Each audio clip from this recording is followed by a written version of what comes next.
what do you want? It's your choice. I think that's kind of like, again, that's like the weird sort of little crux of experience, which is it's always like you're always presented with a spectrum of things, and there's a responsibility that we have to claim in that. It's like okay, I could do just about anything. I could go just about anywhere. So what is it that I'm going to choose? How do I want to experience my life? This is Way of the Artist with Brandon Colby Cook and Evan Schulte. Identifying your blocks and demystifying your struggles, so that you can claim your own path and make your life a work of art.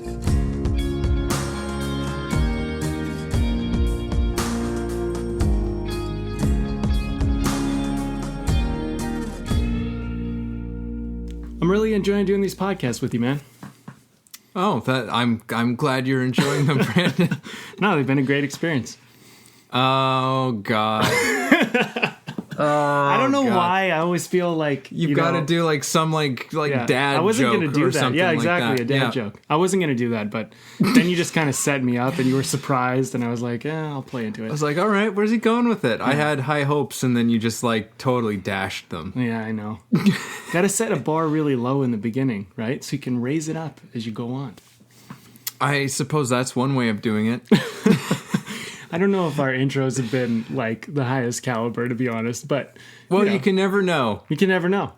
So, what are we? So we've got a podcast to do. We got a podcast to do, and this is Evan and I just figuring our stuff out as we go. Inviting you into our world. But this is the law of experience. That's what we're going to be talking about. Mm-hmm.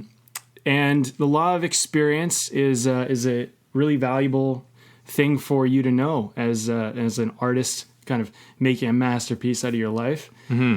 And we're gonna reveal some pretty cool things about experience. It might not be quite what you think. It wasn't exactly what we thought when we first looked at it.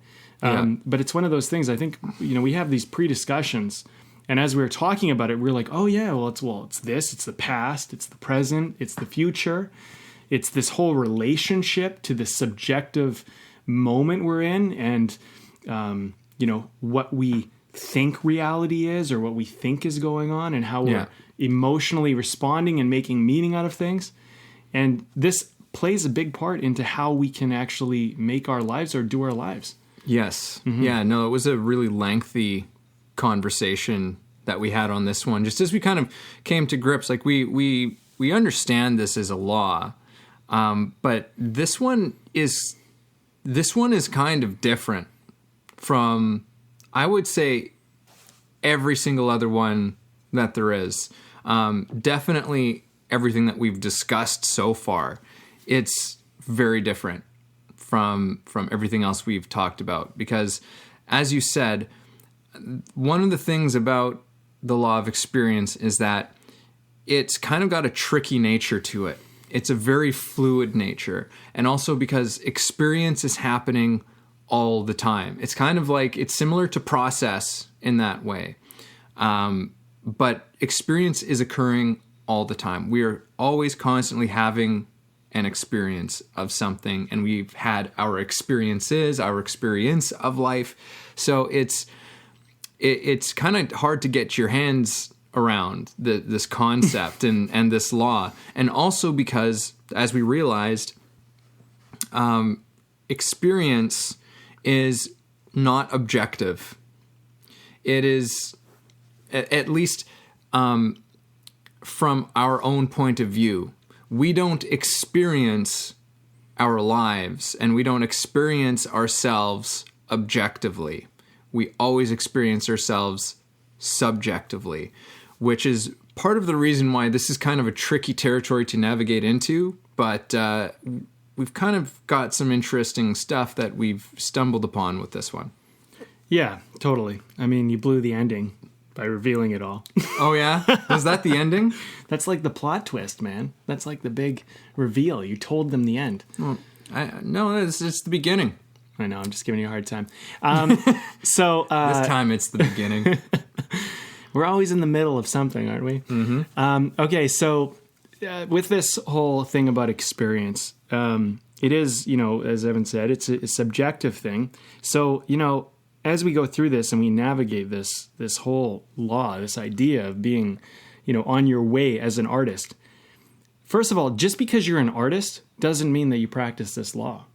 This is beyond doing an artistic job. This is a way of, this is a very philosophical concept. This is a way of looking at how you make an artistic, creative, powerful choice about how you're going to make your life, do your life, understand your life, and ultimately experience your life. Because, here's the thing.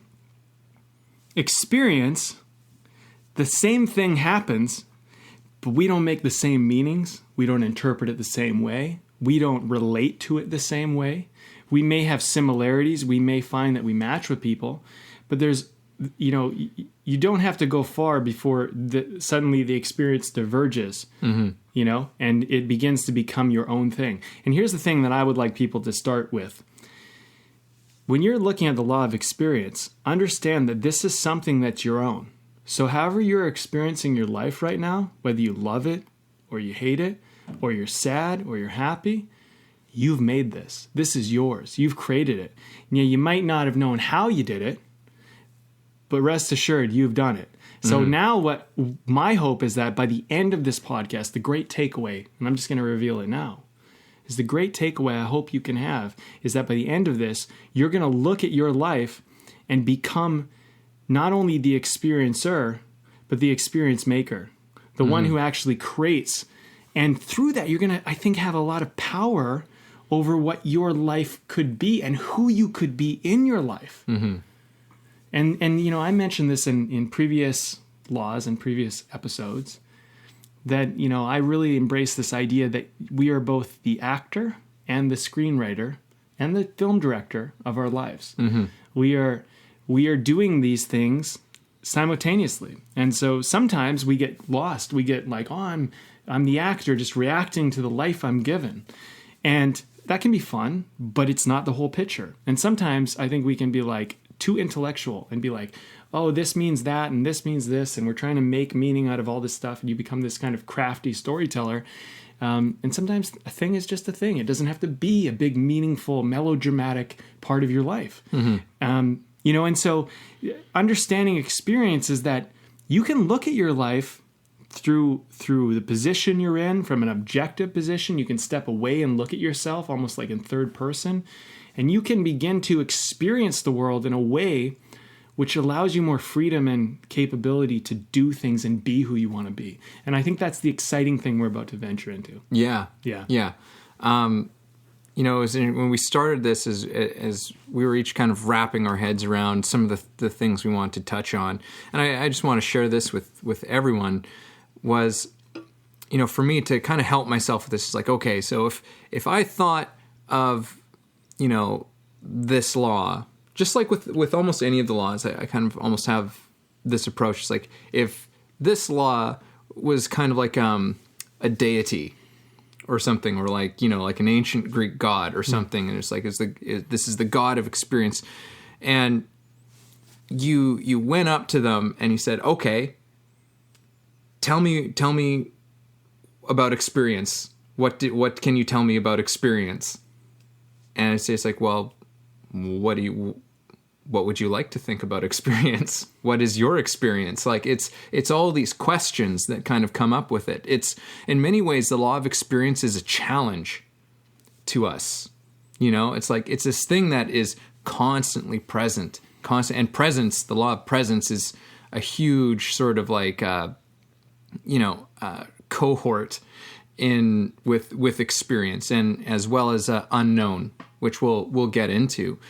But experience, I find, challenges us to break out of things, while at the same time kind of wants us to stay in the same place. Like, there's all of these weird dualities with experience.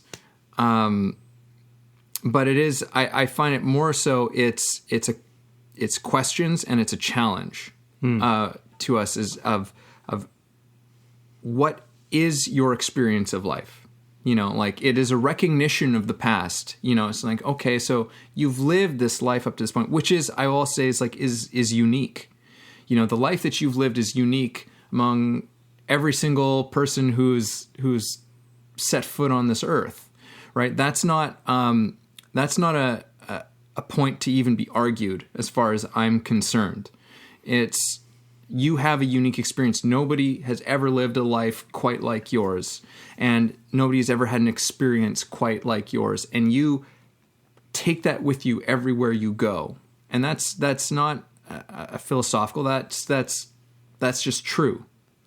So there's this recognition of that past that we have, but then there's also always this eye on what is happening right now and where we could possibly go. The possibility of experience in the future. Mm-hmm. So it's this thing that transcends all aspects of our life and time and colors everything that we do.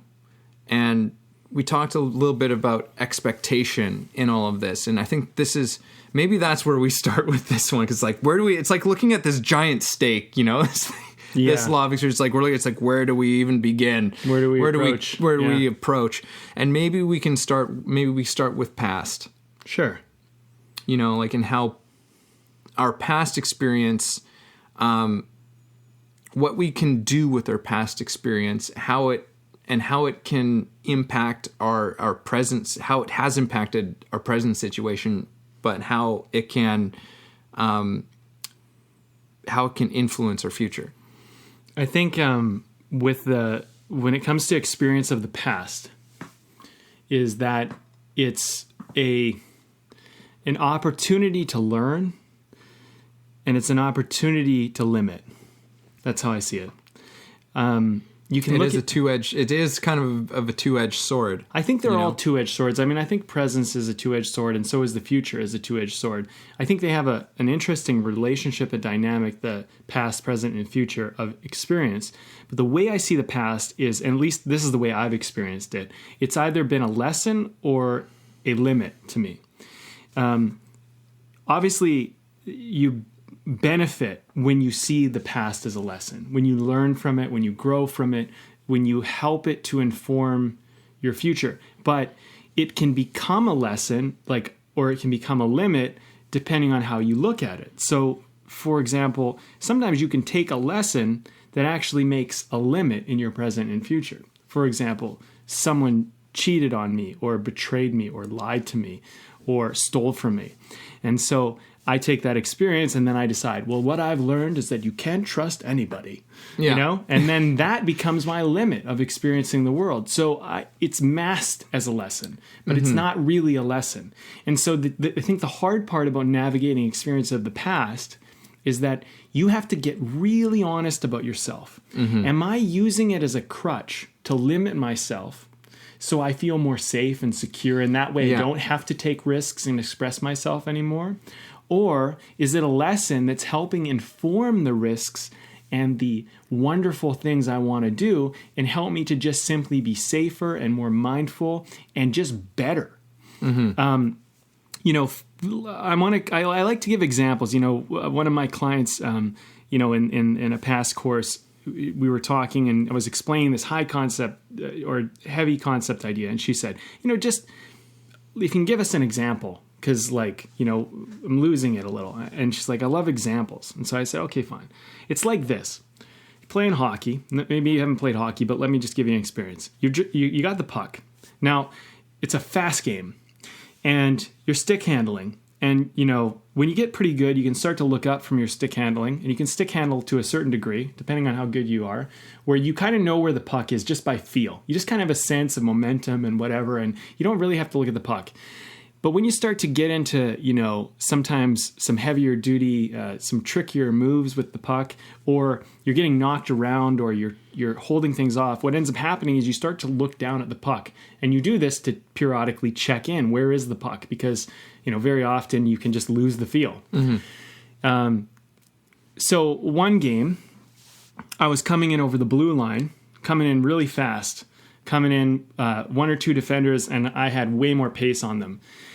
And I come around one defender, someone else, I guess obviously a forward, came around them, and I'm crossing over the blue line, and I had that I'm losing the puck feeling. So I looked down at the puck, and what I couldn't see in that brief amount of time was the defender come up, and he literally put his shoulder into the side of my head. Yeah. I did like a 360 spin on the ice, got a concussion basically. I spun around. It wasn't like a knockout concussion, but I got up, lost the puck obviously, and it was a head hit, right? Not his fault because I had my head down, just the way it went. I got up, I skate over to the bench, and then everyone's like, "Are you okay? Are you all right?" And and I'm like, phew, I was a little shook. Played the rest of the game. I went to the locker room. And I'm just going to tell you guys the rest of the story just because I think it's whatever. I leaned my head down and like fluid came out of my nose. So it was not a good one. But anyway, here's the point. Thanks for that. That was a rough experience, right? Yeah. So you can look at that and you can become scared, and you can go, well, now coming over the blue line, I'm in danger, trying to break in like this. Maybe I won't come at the defender. Maybe I won't try to do that anymore. You're scared to even put your head down to even look at the puck, because sometimes it's good to do that. Or you can look at it as a lesson. What was the lesson is valuable. Right. The lesson was when you come over the blue line and you're coming in at that type of pace and you're coming through and get your head up. What's more important is your safety more than the puck. And you're going to have to, maybe not be so fancy in that moment because that's the consequence. And so the thing is instead of getting scared about it, it's going, okay, well, how do I come into a situation like that and do it better, right? And the thing is like, that's kind of how you got to navigate the world, because the world reality is unforgiving sometimes, but experience helps you to go, okay, well, how do I work with this sometimes unforgiving reality or this unforgiving game that we play in? And you don't make the game wrong, you don't make the hit wrong, you look at how you played into that, right? And experience can become this thing that helps you to become an evolved person. Whereas if you make it a limit, what ends up happening is you allow fear to take in, and then what ends up happening is you become scared and you start to, you tie in things that don't allow you to perform or be who you could be in these moments of your life. Mm-hmm. And so that's kind of how I look at the past experience. Is like, yeah, this happened. Yeah, I got a concussion. That was silly. That was stupid. That was dangerous. But let's look at that. Am I going to stop playing hockey? It's an option. But if I'm going to continue to play, how am I going to work with this, right? So yeah, I don't know if that helps, but no, I think so. I mean, it's really it's so much of it is about. I'm realizing meaning is so much about. It plays such a huge part in our experience. Is the meaning that we create out of our experiences, and I think to me, it's realizing that we create that meaning, and that illustrates it. It's like this could be, you have this thing happen. It's like this means that I need to quit doing this. Yeah. Right. And maybe for somebody it is, but not for yourself in this, but maybe for somebody who's been playing this game for a long time, has had, 5-6 concussions, and the next one could end your life. You should probably stop, but in your situation, it's like, well, no, I don't want to stop playing this. But you could have. Yes. That could have been a situation. It's like, oh, wow, that happened. I'm not going to do it. And even though I love to do this, that's it for me. Or you learn your lesson from it. It's like, okay, head up coming across the blue line, or just a few things so that or certain areas of the ice. Of the ice, yeah. Or just like as if, you're cheated on or something like that in a relationship. Sure. It's like, you know what? I'm never going to trust anybody again, blah, blah, blah. And it's like, and now all of your relationships start to fall apart. Any relationship that you have thereafter aren't working. Why? Because you don't trust anybody. Yes. And so you can never have a really good... So your experience will sort of tell you, is like, wow, I can't have a good relationship with somebody, because experience is always giving us lessons. It's always pointing a direction or giving us a choice of directions to go. Yes. And it's important that we understand that we are creators of our experience, and that the meaning that we give things is up to us, and that shapes how we go about our lives. And I think what we're trying to encourage people to do here, because really we want people to have more fulfilling, joyful lives of passion and pursuing their passions. Like that's the stuff, at least for me, I'll speak for myself, that life is really made of. Mm-hmm. So anything to me that takes us away from that. So if I'm creating a meaning in my life, if I'm looking back at something and saying like, oh, I created this meaning out of an experience I had, but that meaning is causing me a lot of pain in my life. It has closed me off from something. It has not opened me to life. It's closed me to life. And when I can start to get a sense of what that stuff is, that usually means I've got to go back, take a look at something and say like, where did that shit come from? Yeah. Yeah. Man, you brought up some really just some great points in all of this, because you brought up trust. And, and you paired even the hockey incident with okay, well, instead of, let's say I took a head hit in hockey, I got cheated on by this person I loved. And you can look at that person you loved the same way you look at the head hit in hockey. You look at it, you go, well, that really rocked me. It broke my heart. I felt betrayed. But the thing is that you can look at it and go, okay, well, how did this event occur? Right? There's so many factors going on, right? Were you taking that person for granted? I think it's important for you to look at what was your part in it and what was their part in it. And you both had a part in it. And the thing is that, I've been cheated on before. And in my experience, I look at it, and what I ultimately learned as I went, it was heartbreaking. It was hard to deal with. Mm-hmm. But what I ultimately learned was that cheating had a lot more to do with the person who cheated as opposed to the person who was cheated on. And, I think that when we look at past experience, there's sometimes this desire to make it personal. And it's not personal, a lot of the stuff that happens. But because it happens to us, we want to make it personal. So if someone cheats on you, for example, instead of saying I don't trust people, you can look at that and say, okay, well, my understanding of trust, my understanding of, of what is possible or what isn't possible is altered. But the thing is if you hold that past relationship against the next person, you've already doomed it. Yeah. And in the film industry, for example, there's all this stuff coming out. There's predators in the industry, right? This is not news. It's coming out now. It's, and people are being held accountable now, but this is not news. People have been dealing with this for a very, very long time. It's just been able to be swept under the rug before. Now it's being exposed. So it sounds scary. But the thing is, it's always been there. The question is not that, can you be in the film industry just because there are predators out there? Is that you are more informed and more aware and better equipped to deal with it. Because here's the thing. You might have a dream of being in the film industry, of being an actor, actress, writer, filmmaker, whatever, model, these types of things. You're going to have to deal with this. So now it's not a matter of it's it's there. And experience and awareness, because awareness, I think, is a part of experience, makes you go, okay, well, how do I better navigate the environment? Just like the ice rink, just like me. People are out there, they're going to hit you, they're going to cross-check you, they're going to hook you, they're going to do illegal things. It's going to happen. Yeah. But the thing is that you got to go, okay, well, how am I going to negotiate that? How am I going to deal with that?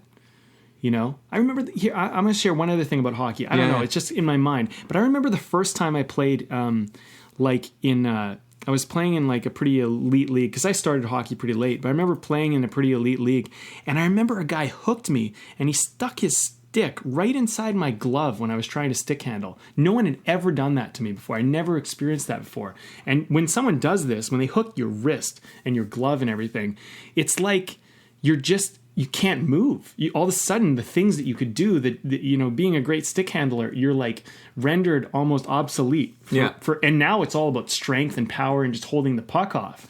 And that was an interesting moment for me because I was like, what the heck is happening, right? Like, it was like, this is not like the hockey I'm used to. Mm-hmm. The thing is that you can't, if you want to play hockey at a high level, you're not going to be able to stop that. That's going to happen. People are going to get away with it. The refs aren't going to see it. It's just going to happen. So you have to learn how to have a different skill to deal with that moment. And I think these past experiences, they happen and you go, okay, well, this happened. It was illegal. I lost the puck. They got away with it. And am I going to be like, well, screw hockey. Like, people just are so unfair. Am I going to do that? Or am I going to go, okay, well, some people don't have the same, they're going to do anything they can to win. Yeah. So you deal with it. And I think experience is one of those things where you just kind of go, okay, is it going to be a limit or a lesson? Yeah. And that's what I think you got to kind of keep coming back to. Because I think there's a lot of people who are on the other end of this podcast. And I feel limited sometimes by my past. We all feel limited. Can you turn that limit into a lesson as opposed to a limit? Can you alter it? Yeah, how can we transmute that into something? I would take it a step further and say, how can we transmute this into something that's a strength?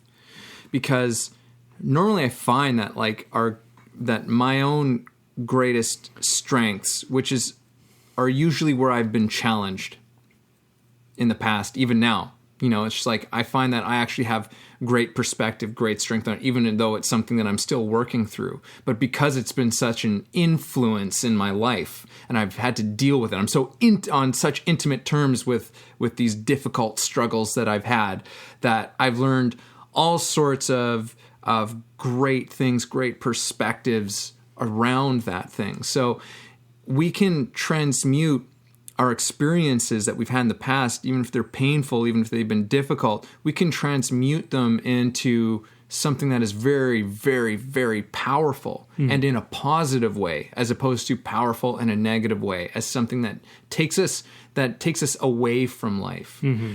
Right? So it's like, I think I wanted to say this earlier, which was, if it was this deity and there's these questions, it would be, looking at the past, it'd be like, okay, well, how have you experienced your life? And how have you experienced yourself in your life?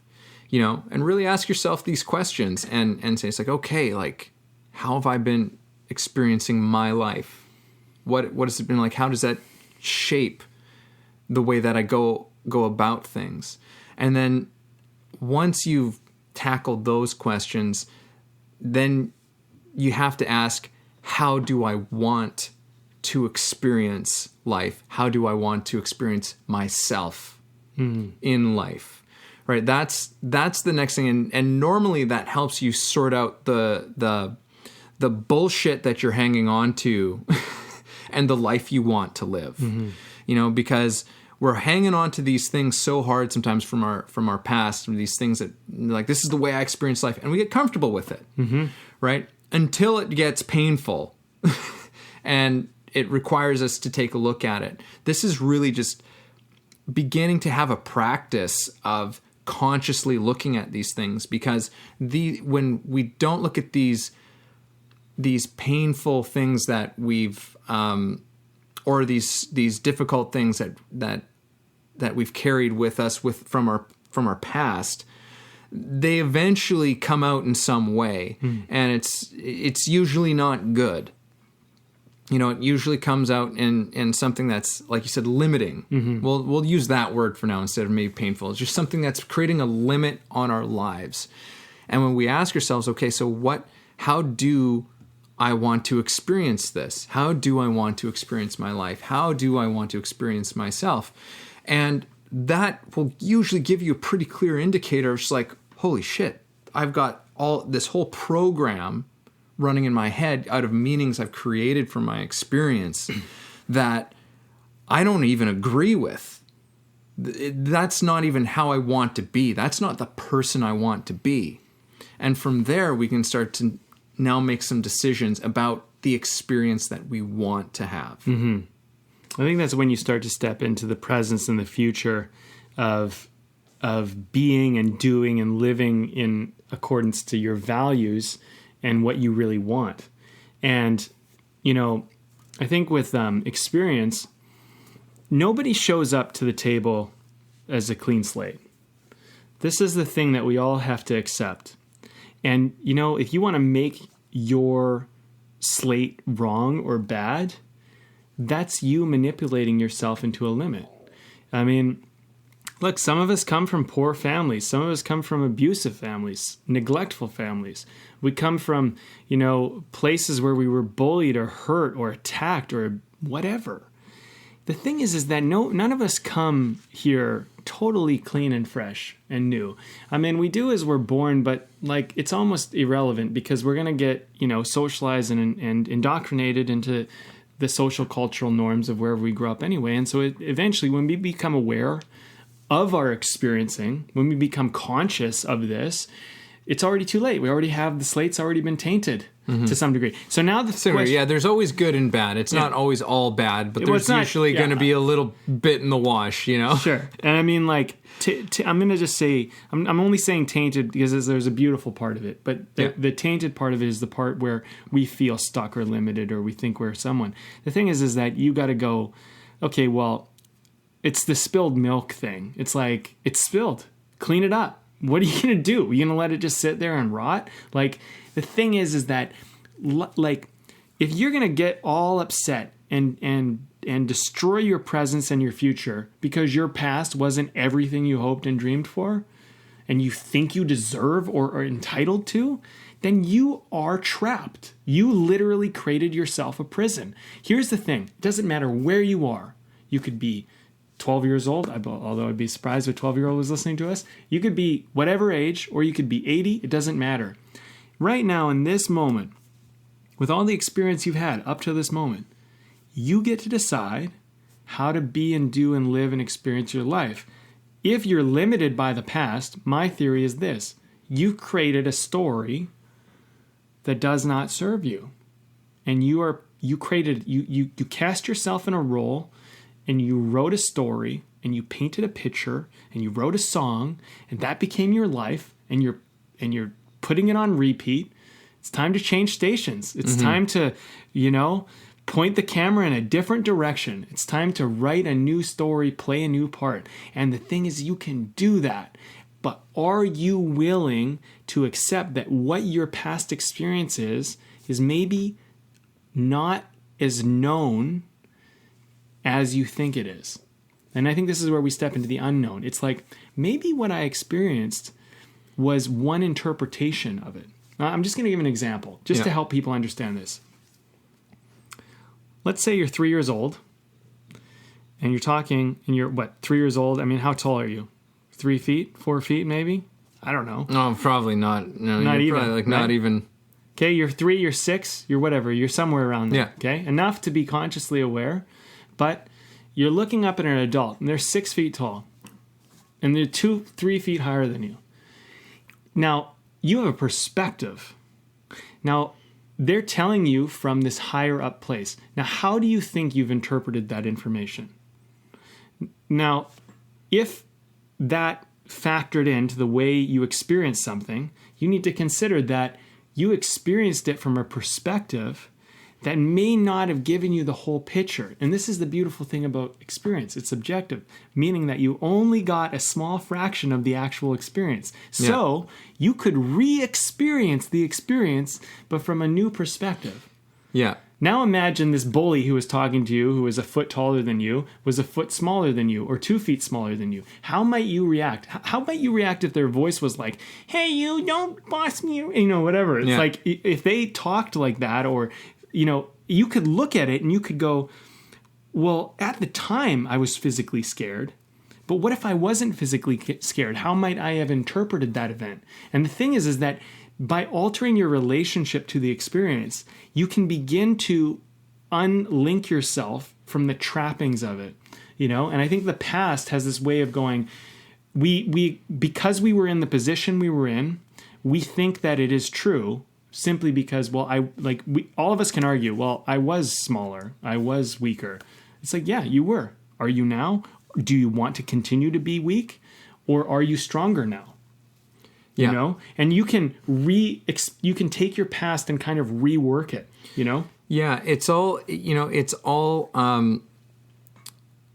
all stuff from which this is reminding me of something that I read once upon a time, and I can't remember where I got it from, but it was something like it was from Care of the Soul, which is a great book by Thomas More, who's a psychologist and also studied like mythology and all kinds of stuff. But he had said, so I'm kind of paraphrasing this, I'm butchering it to a degree, but in working with people, because he's a clinical psychologist, so he sees people and has patients, and the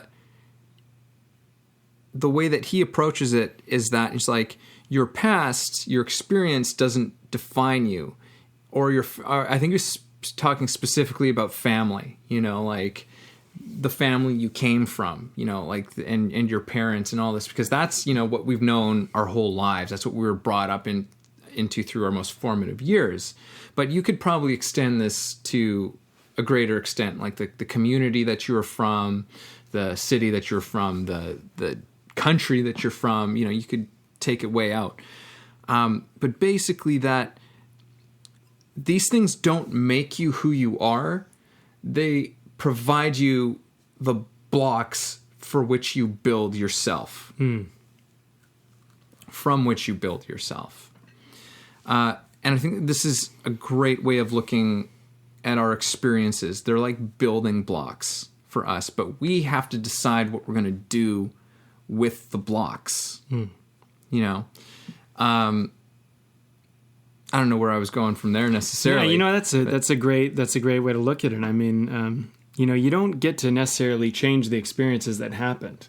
You don't get to. I think that's where I was coming from. You don't get to decide that. Well, I don't like that this happened in my life, so I'm just going to pretend it never happened. Yeah, because things happen in our lives that we have not been prepared for, and things that definitely like were not okay. Yeah, things that were not okay to have happened, and that we have been victimized at times in our lives. I know I've been I've been bullied, like I was a smaller person than everybody around me and been picked on, and there wasn't a whole lot I could do about it. Except that there was something I could do about it. I got new friends. Yeah. But that was lesson learned. It was like, hey, get new friends. Right. It gets hard enough. It's like I've had enough of this experience with these people and dealing with this shit and feeling this way, and I'm not going to feel this way anymore. That's not who I want to be. But the thing is that we take all kinds of stuff with us that we're not always aware of, drumming up all kinds of things that affect our present reality to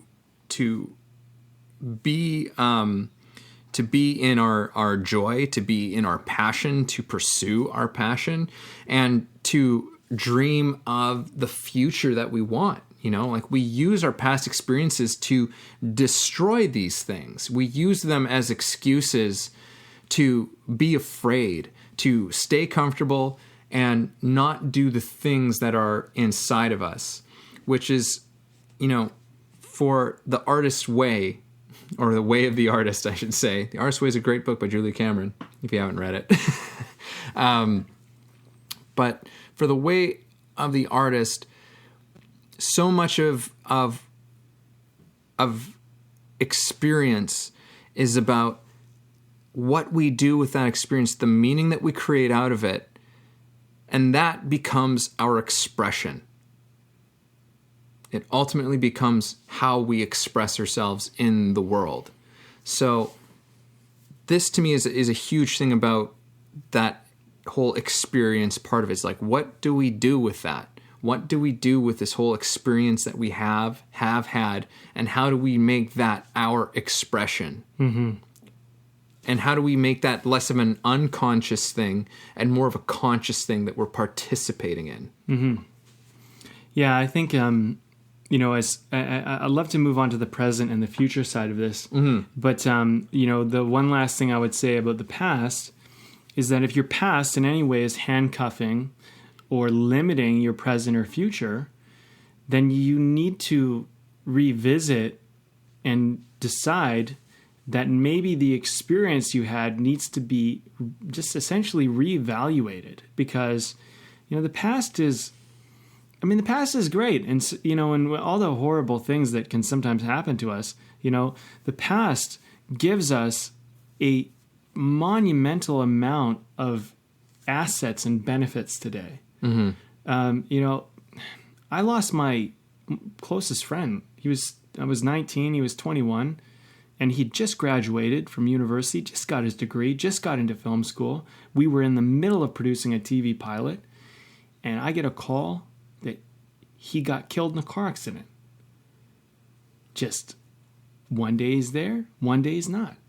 I was so just devastated. I was like, how could this be? I mean, how? Like he wasn't even doing anything dangerous. He was just driving, like it was like whatever.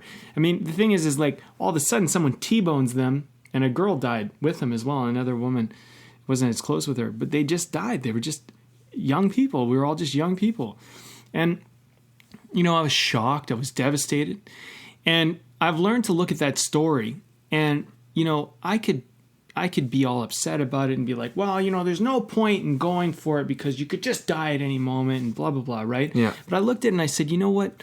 I'm going to start to, after that happened, I'm going to start to look at every single person I interact with as this may be the last time we see each other. And this is an important moment, because before he died, his name was George. Before he died, I was like, George, let's go see a movie. You want to go see a movie? And, he's like, I'm busy, got this, can't do it. And I said, nope, George, I don't care what you're doing. We're going to see a movie. And I made sure that we went out, and I drove out there, I picked him up. We went and saw a movie. We had a great time. We talked about it all night. That was probably the last moment we hung out. And I think about that and I thought, I am so glad that I made him see that movie with me, because I got to have this beautiful memory with him. And I think we saw Garden State. And it was this, and he told me it was his favorite movie. It was his dream to make Garden State. And, and I look at that and I go, you can look at this and you can go, every moment can be like that Garden State moment with George, where it's this beautiful moment, where it's like, we can, and think about how that can inform who you're going to be in this present moment and what you're going to do, as opposed to the alternative, which is like, I could die at any moment. All the work I'm doing could be pointless. Maybe none of this will add up to anything because I could just, I'll just lose people or get wiped out or whatever. And I think the thing is this is how the past experience plays with us. Mm-hmm. And we get to decide how we're going to use it now. Yeah. And if we're using it against ourselves, it's not good. Yeah. And I would say, just to add one more further point onto this, is that even a positive past experience we can use to hold us down too. We hold some moment of our lives in the past in such high esteem that we never let it go. We never let it go so that we can be where we are now, which is segue into present experience. Yeah. Which is, I think ultimately experience comes down to presence, which is why we're going to do another episode on presence specifically. But experience is always in the present. That's why they're inexorably linked. So I guess we'll probably get a little bit into presence with this one too. We'll dabble. Well, yeah. I mean, that's the thing about the past, right? Is like the past is not happening. It's only happening in your head, and to the degree that you want to, play around with it. But like, right now. You are right now. We are right now. And who are you being? How are you doing life? How are you experiencing this? Yeah. And I think where this episode really starts to come into play is right now, where we start to talk about the presence and the future, because it's exciting. Because now you get to go, well, with all the past talk that we had in mind, all that stuff we discussed, you get to decide now. Who do you want to be as the experiencer, as the actor of this story? Yeah. Right? You know, I love this exercise. This was presented to me years ago, but I love it. Someone said to me, what if you woke up and none of your memories were really your memories? They were just a bunch of memories we downloaded into your mind. And we're just testing to see how you'll respond with these set of memories. And tomorrow we're going to download a bunch of other memories that are totally this way and just see how you respond. Because the theory is that you base your life based on who you think you were, you think what happened. What if none of that was real? What if you found out that? How might you do your life? What if every memory that you had, you realized didn't actually happen and was totally bullshit? Who would you be free to be today? Knowing that, with that in mind. I mean, in some ways, what's stopping you from doing that? And so that's how I like presence, this law of presence, because it's the ultimate equalizer. It's like, all this shit happened, but like, what's happening right now? Because really, that's all that matters. Yeah. Because experience and presence, like working together, they send this message of it's like, well, what do you want?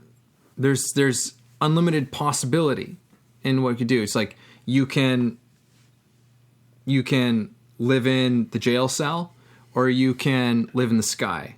You know, like you can, like, what do you want? It's your choice.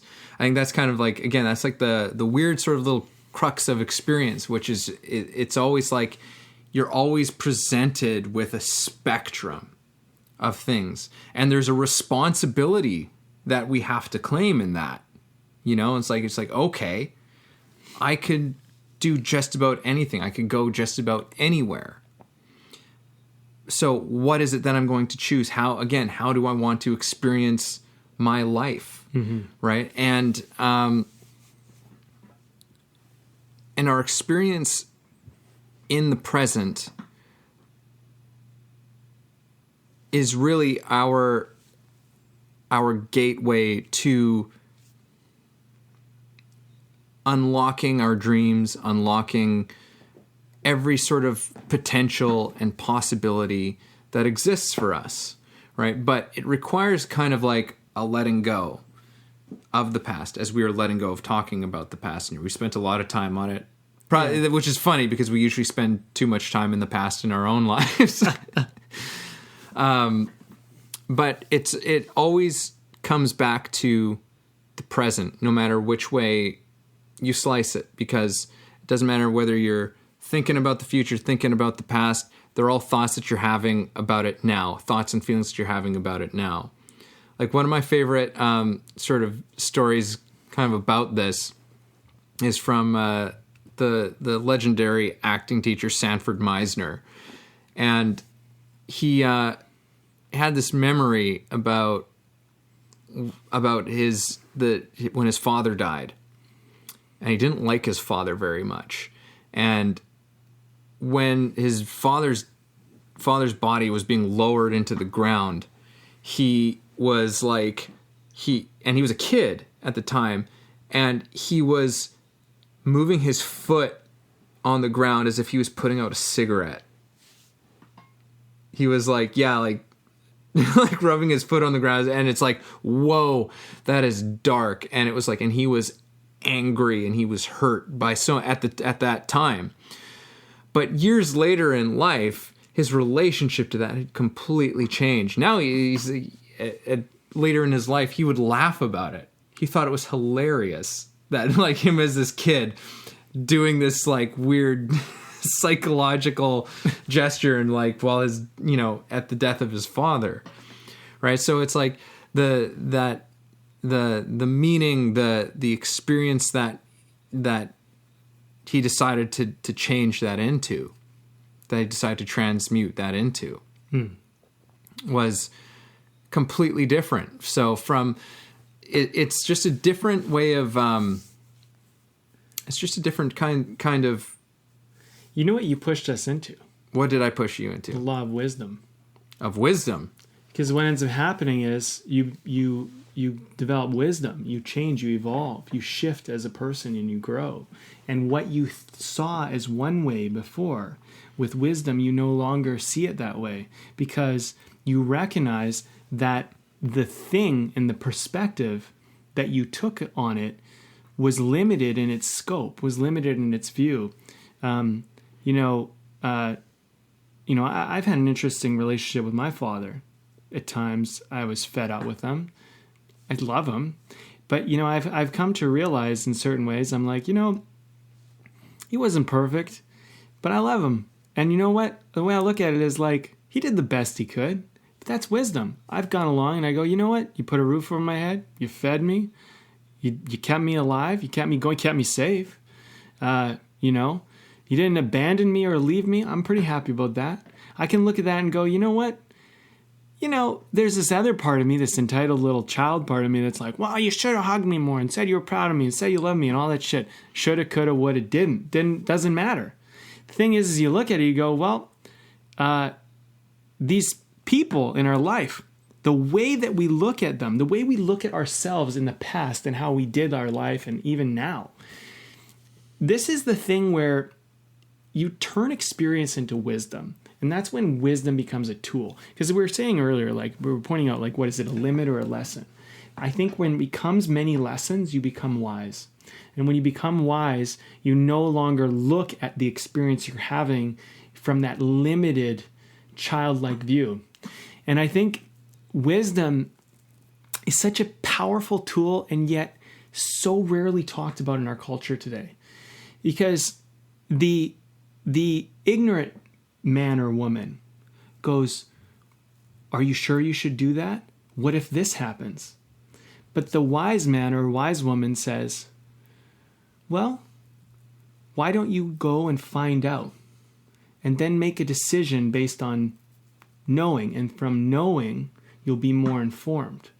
Because the wise person does not fear, but the ignorant person does. And this is where the law of the unknown comes in, because the wise person goes, well, I get that people are not these simple, like cliche characters of life. They have whole worlds going on behind them.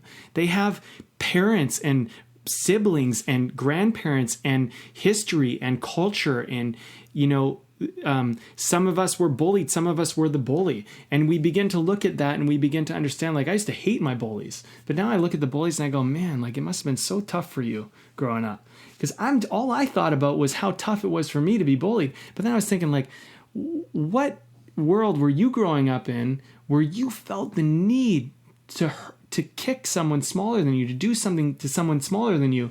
Like, that's wisdom. That's where you start to get more perspective, greater insight. And so then experience becomes a whole new thing. I think when people feel depressed, and I've been depressed, so I'm in this with everybody else. We're in an ignorant place. We're in a place of lack of awareness, lack of wisdom. But once you become wise, you become aware, you start to see the greater, bigger picture, the depth, the more holistic elements of people. There's not a lot to be depressed about anymore, because you begin to realize that everybody's going through a struggle. Everybody has a cross to bear, and everybody is in their own way doing their best to deal with this. And so then that's where, I mentioned this earlier, that's where it becomes less personal. Because I used to take the bullying so personally. But now I look at it, I'm like, oh, that wasn't really about me. Yeah. I would just happen to be the small kid that was available to be pushed around. Yeah, it's interesting. And I played the role so well. Yeah, it's interesting. It's like, it's compassion is an amazing catalyst to wisdom. So let's talk about this beer for a quick second. Yeah, okay. You're liking it, hey? I'm really liking it. You know what I love about it? I love the beer, but I love this can. It's good. It's a beautiful design. This Rising Sun, the yuzu lager, and it's brewed with jasmine black rice and yuzu citrus. It's a 4.8%er, and it's vegan friendly, by the way. I don't know if that... I didn't know that was like a thing for beer. I don't know. Apparently it is, but it's made by Powell Brewery. This is not an ad or anything. Beer just spurs on great conversations, and so we've kept with the tradition. And we always like to mention the beer that we're drinking, because Evan and I like to try new things, and we try new beer on every podcast, and this is the one. Yeah, this is a tasty one. As far as a lager goes, yeah, usually lagers it doesn't really taste like anything. I mean, this is so easy to drink. It's got a smoothness to it. So smooth, but yet I'm just it's great on the taste buds. Yeah. Which usually lagers are just they don't it doesn't really do anything as far as taste. They're just kind of more so meant to be kind of just not much, just kind of refreshing. Mm-hmm. I mean, this does that, but also gives you a little something to grab onto. I like it. Yeah, I like it too. So, okay, presence and future. Let's try and so pull all this in. Let's rein this in, because this is while we spent a lot of time on everything else, this is arguably more important, which is that experience also tells us that we can take actions in the present. We can create a present experience that helps us to create an experience that we want in the future. Mm-hmm. Which is, and also this is a valuable tool. It teaches a valuable tool as far as goal setting, quote unquote, which is essentially as a kind of more of a practical thing, I guess, to this episode, is that, so often we're geared towards setting goals that are based on attaining some kind of thing, right? Some kind of object, some kind of status, some kind of, something that is external to our own selves. But the law of experience is really kind of geared towards its own purpose, its own self. That's kind of another weird thing I'm just realizing about experience, is that experience is really it's a self-serving, self-fulfilling thing. The experience is always just what it is. So where we can learn to use that is say, okay, what is the experience that I want to have down here? What is, and we talked a little bit about this before, but normally, if we're setting goals as far as saying okay, well, I want to live in this mansion and have this car, and I want to have this status, whatever it is, there's nothing wrong with any of those things. However, there's usually something underneath it. It's usually because that house, that car, that status means something to you. Mm-hmm. And it's so what is that meaning? Again, it comes back down to this experience and meaning thing. And instead of looking at necessarily that's all great. Those are all kind of byproducts of us working towards creating an experience of life that we want, as opposed to a thing that we want, the experience of life that we want. Mm-hmm. I think the trap that we fall into this society is we believe that when we get something in the future, achieve something in the future, what will happen is we'll be permitted or allowed to be who we want to be and experience life as we'd like to experience. And that is not actually how this works, because you can begin to experience life how you want right now. You can begin to be who you want to be right now, and actually by experiencing life right now and being who you want to be right now, you will more, in fact, likely to get what you want, which will further allow you to further express who you're already being and experiencing. Mm-hmm. But if you wait to experience and be it once you get it, you likely will never have it and will always elude you, because part of the deal of actually getting it is to already be it and do it. So this is the funny thing about experience, is that it's I'll become an actor once I do this. It's nah, it doesn't work that way. You got to be the actor now, and then you will begin to decide if you want to walk into being the actor. But if you continue to say and permit yourself only once a certain thing is done, what you've done is you've given your authority away to the future, to things, to other social approvals and things like that. You see, and you pointed this out to me a week or two ago, and it was a really good turning point for me. Because you pointed out to me, you said, Brandon, because I was upset, and you said, Brandon, basically you're upset because you've always been the authority, but you were giving away the authority to other people, not realizing that you were the authority and could make the decision. And now you're upset that you've done that.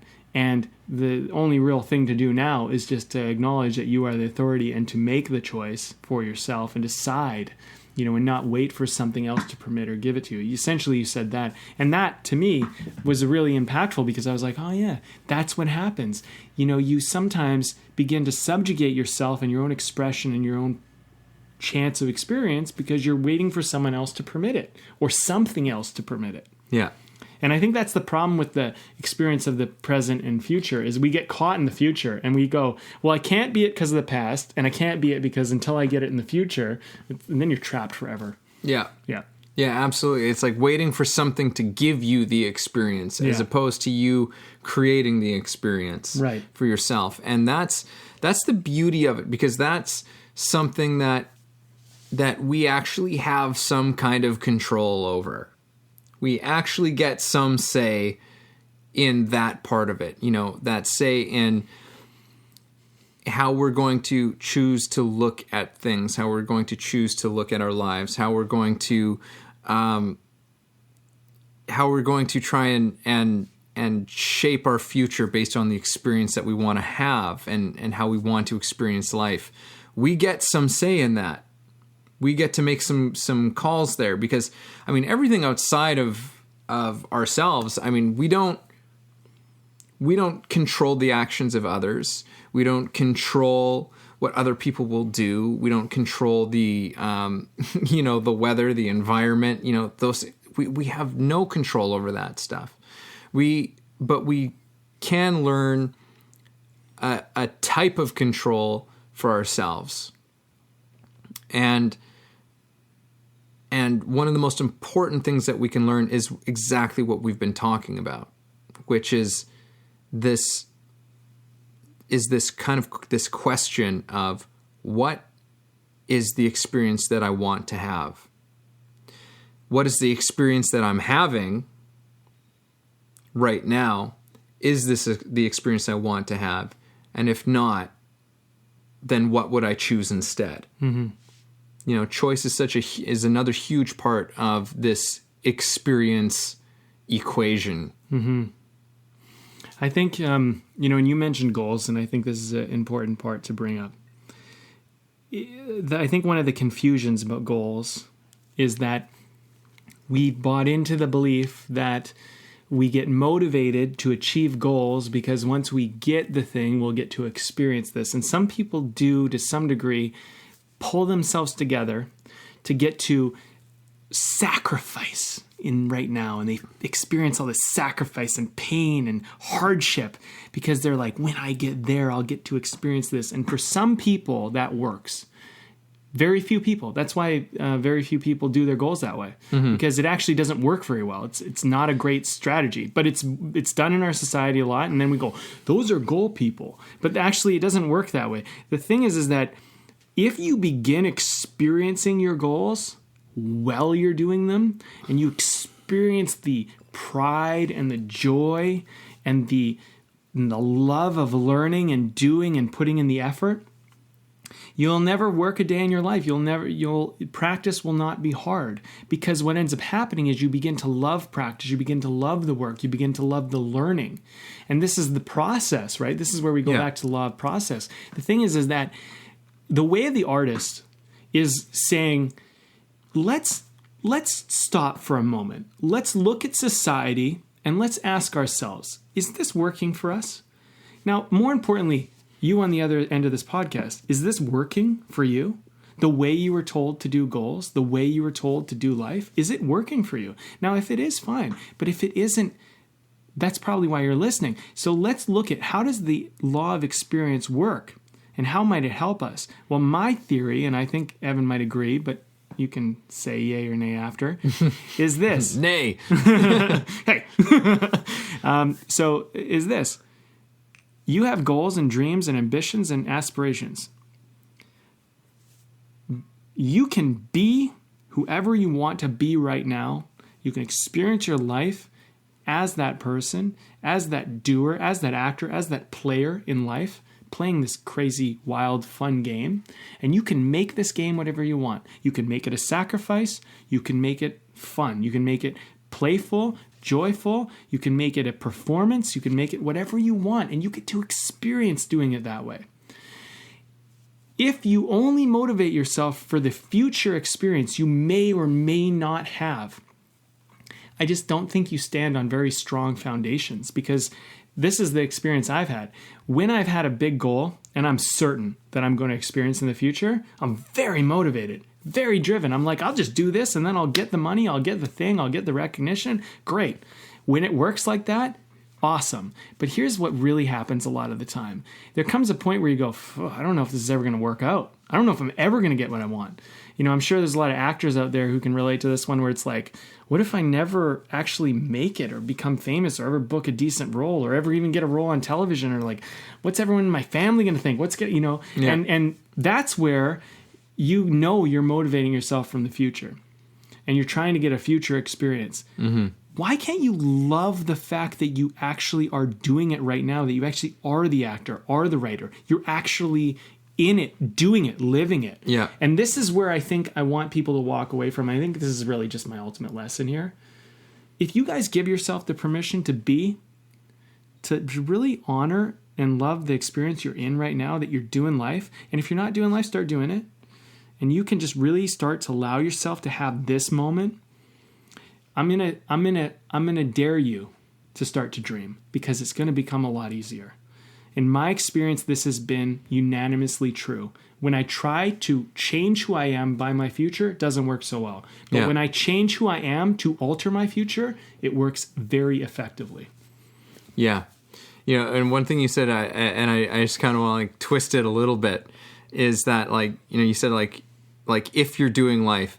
Well, I would say it's like, but I understand the sentiment behind what you're saying, but I just kind of wanted to touch on it. If you can be my sort of pivot on this, which is that it's like, look, the law of experience is always in action, which means that you're always doing life. You're always having an experience. It doesn't matter. There's no avoiding it. There's no escaping it. You are in the midst of your life and you're experiencing it. So, but I completely agree with what you're saying. And this is why experience still ultimately comes down, has this love affair with the present. And to quote Alan Watts, making plans for the future is only valuable for those who know how to live in the present. Oh, that's a good one. It's a good one. Yeah.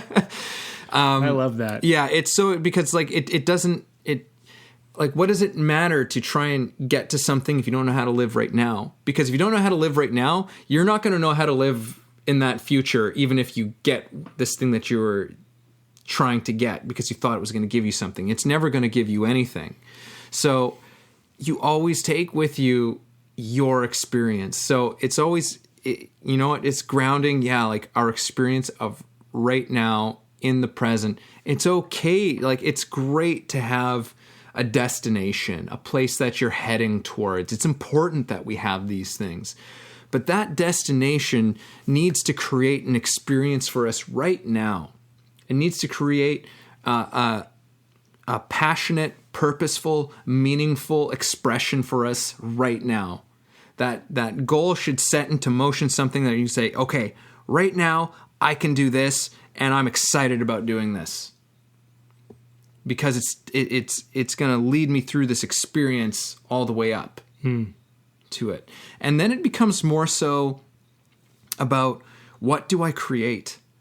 What do I create? What do I want to create next? What do I want to create next? What do I want to create next? And it becomes, and then that's when we really get in line with process as well. And we start to move with that flow, and that process just unlocks a much more exciting exciting experience of our lives. Yeah. I would say, for people, just a few questions to ask themselves is, do you know who you want to be? Who do you want to be? What are you waiting for to be that? Why are you waiting to be that? And finally, what if you didn't have to wait and you could just be? Now go. Because that's really what we're saying. Well, yeah, that was good, man. That was good. I think people can run with that. I think they can work with that. Go on your way as an artist, and you are the authority. Evan pointed that out to me a week ago. It's been a transformational moment for me, and I'm really reminding myself of that. And I think the law of experience has a lot to do with that. Be the authority of your experience. Mm-hmm. Be the chooser. Be the designer. And set yourself up to just live it and be it and go with it. Yeah. How do you want to experience your life, and how do you want to experience yourself in your life? And let that create a vision of that person. And if you create that vision, you can become it.